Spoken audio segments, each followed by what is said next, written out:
Bonjour à tous et bienvenue à cette vidéo sur circuit monophasé et puissance électrique. Exercice numéro 2, diviseur de courant.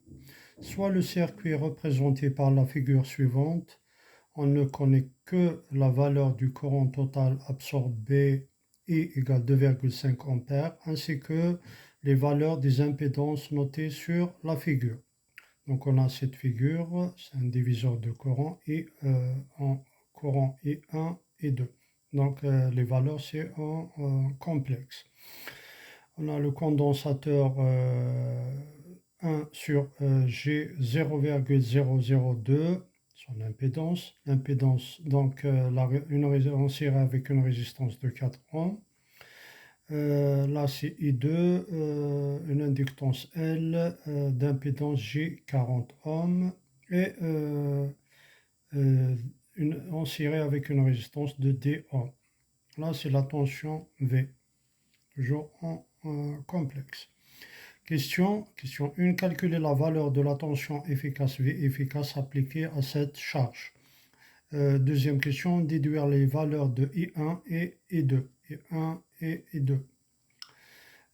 Troisième question, déduire l'expression littérale de la puissance active PA et de la puissance réactive Q consommée par cette charge.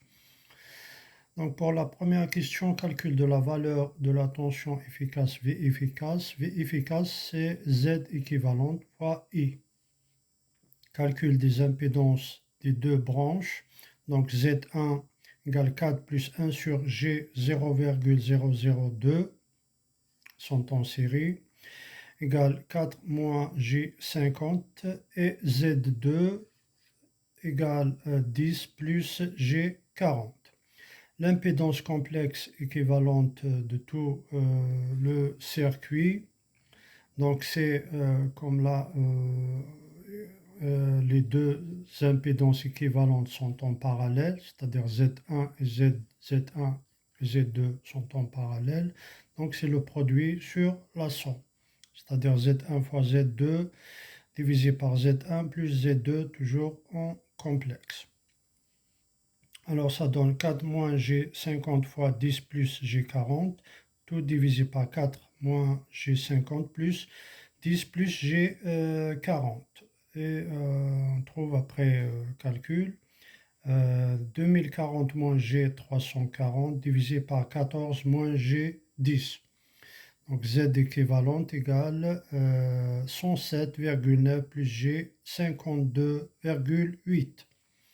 V efficace égale Z équivalente fois I égale le module de Z équivalente, donc on calcule le module de Z équivalent, fois I, qui est égal à racine carrée de 107,9 au carré plus 52,8 au carré, fois 2,5 et on trouve environ 300 volts.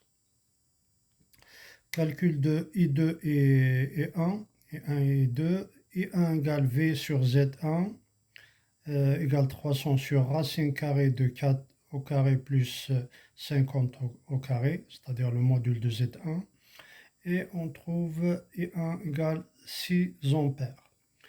I2 égale V sur Z2 égale 300 sur racine carrée de 10 au carré plus 40 au carré, et on trouve 7,3 ampères.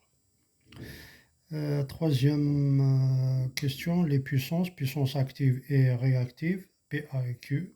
PA égale 4 fois I1 au carré plus 10 fois I2 au carré, égale 4 fois 6 au carré plus 10 fois 7,3 au carré.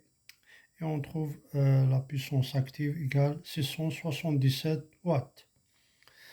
La puissance réactive Q égale moins 50 fois I1 au carré plus 40 fois I2 au carré égale moins 50 fois 6 au carré plus 40 fois 7,3 au carré. Et on trouve Q égale 331,6 var, c'est-à-dire volt ampère réactif. Voilà, je vous remercie.